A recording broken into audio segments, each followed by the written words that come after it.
Един призрак броди из Европа. Призракът на либерализацията. Много хора, когато чуят за либерализация, си мислят за нещо хубаво. Човешки свободи, права, право на изразяване. За съжаление, тази либерализация няма нищо общо с борбите на Европа от преди 200 години. Не за права става дума, а за пари. Пари, които са публични, наши, но отиват в частни джобове. И сега ще давам няколко примера за актуални теми, актуални либерализации, ако щете, по които, част от които поне, бихме могли да направим нещо, така че да спрем този порочен и вреден процес, не само за България, а и за цяла Европа. На първо място, компенсиране на бизнеса за високите цени на електроенергията. Високи цени, които дойдоха от либерализацията на енергийния пазар в България. Спомняте си вероятно, че финално либерализацията за бизнеса приключи, т.е. започна през месец юни 2021 година. Буквално няколко месеца по-късно бизнесът изрева, тъй като цените на тока за бизнеса се увеличи неколкократно. Започнахме от 100 лева на мегаватт часа в началото на 2021 година и приключихме годината с малко над 400 лева за мегаватт час. Средната цена за 2021 година на мегаватт час беше 212 лева. Като в края на 2022 година приключихме на 495 лева. Обръщам внимание, започнахме януари 2021 година с цена на тока за бизнеса 100 лева. След либерализацията, 2 години по-късно, вече беше 495 лева. Тази разлика в цените беше поета от нас, данъкоплатците. Защо? Защото работодателите години наред преди това настояваха да се либерализира енергийния пазар. Според тях, преди да дойде либерализацията, ако пристъпим към ако направим такава крачка, цената на електричеството за бизнес ще щяла да намалее и те ще ли да станат по-конкурентно способни. В крайна сметка, ние, като данъкоплатци, дадохме милиарди компенсации за тока на бизнеса, а всъщност компенсирахме глупостта му. Другата сага от либерализацията на енергийния пазар ще усетим ние като потребители съвсем скоро. От 1 юли тази година семействата трябваше също да преминат на либерализиран енергиен пазар, което означава, че цената на тока щеше да се увеличи многократно.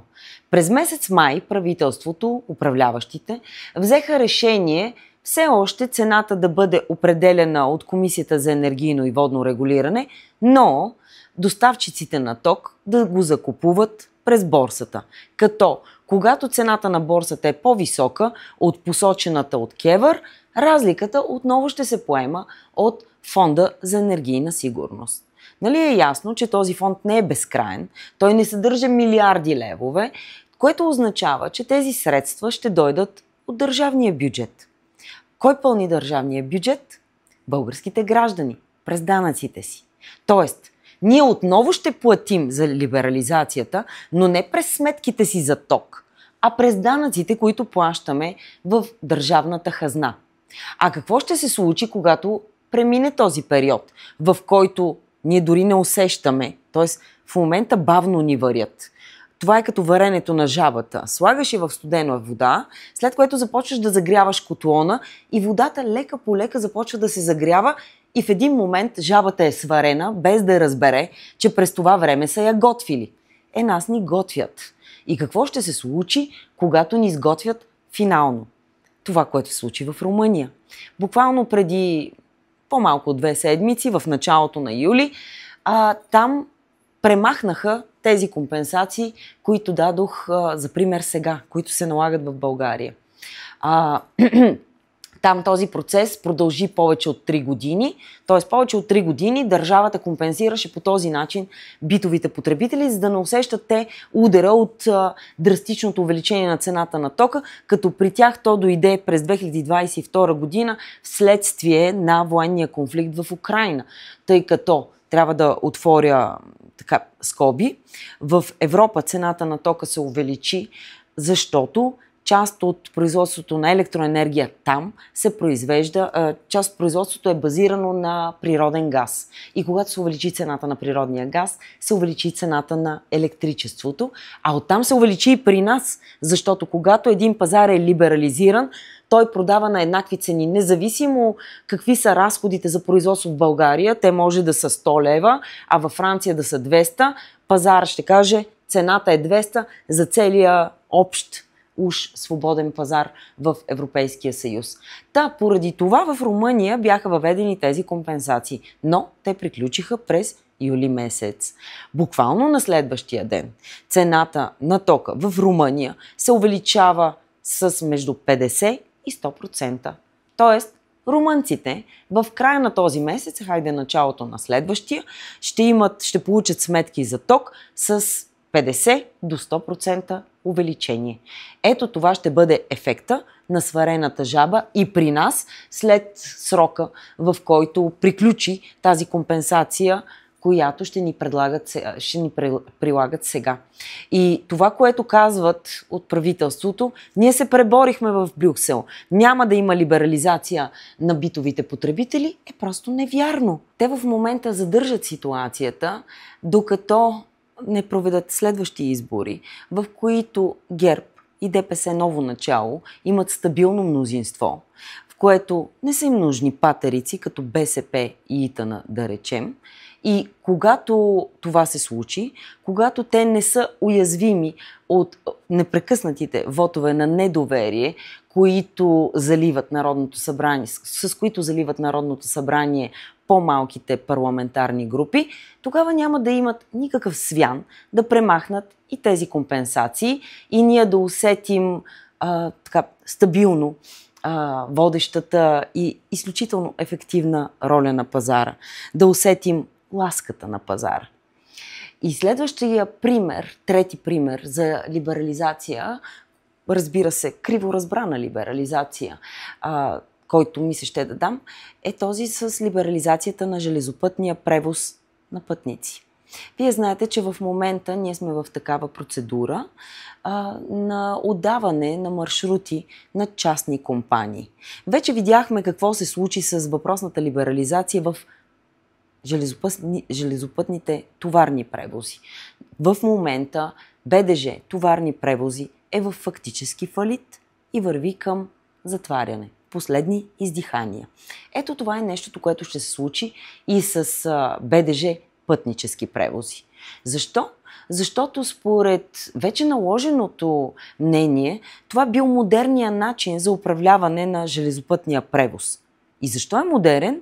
Защото, както ми каза един от експертите в правителството, служебното правителство от миналата година, ние трябва да дадем на частници, но също така не трябва да ги оставаме да пропадат. Ние трябва да си ги отгледаме. И питам аз, защо не си отгледаме нашите дружества, а трябва да наливаме публични средства, нашите данъци, в частни компании, за да може ли те да укрепнат и да станат ефективни. И като казах да укрепнат и да станат ефективни, идваме до четвъртия пример, който ще дам за много порочен свободен пазар. И това е пазарът на частните пенсионни фондове. Тези дружества получават непрекъснато реверанси от всички правителства. От 2000 година насам. Едно от последните неща, които направиха за тях беше, че отмениха ангажимента им, отговорността им да гарантират пожизнени пенсии на осигурените лица, всъщност на трудещите се в България. Когато видяха, че те не могат да натрупат достатъчно ресурс, мисля, че беше в края на 2021, началото на 2022 година или една година по-рано, Всъщност направиха депутатите в Народното събрание една значителни промени в кодекса, с което отмениха ангажимента на частните пенсионни дружества да плащат пожизнени пенсии.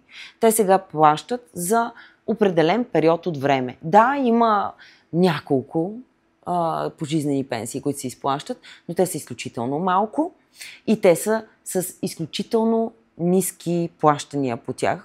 По спомен, някъде около 90 лева на месец беше пожизнената пенсия, която се плащаше последно от частните пенсионни фондове. Не само това. Още при конструирането на така наречения тристълбов модел, на частните пенсионни фондове им беше дадена възможност да събират такси, включително за нищо правене. Те не правят нищо, но ние, като работещи, им даваме средства, от които те си отчисляват веднага такси. И аргументът, аз съм чела стенограмите на обсъжданията в Народното събрание, аргументът е, че ние трябва да ги укрепим. Нали? Чухте преди малко, аргументът за железопътните превози, за частните превозвачи е същия. Ние всъщност ще увеличим субсидиите, ние ще дадем нов превозен състав на частните компании. Защо? Защото били по-ефективни.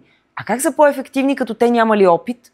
Или поне се допуска да има такива компании, които нямат опит, но все пак да участват в тези конкурси, които ще бъдат обявени от Министерство на транспорта.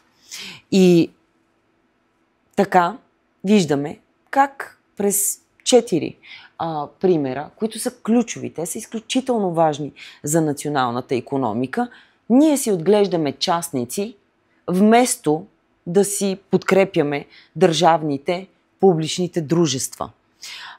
Ние продължаваме да увеличаваме субсидии, които даваме на частни компании. И тук въпросът е, всичко това е на гърба на държавния бюджет. И тук въпросът е, колко маймуни може да понесе държавния бюджет?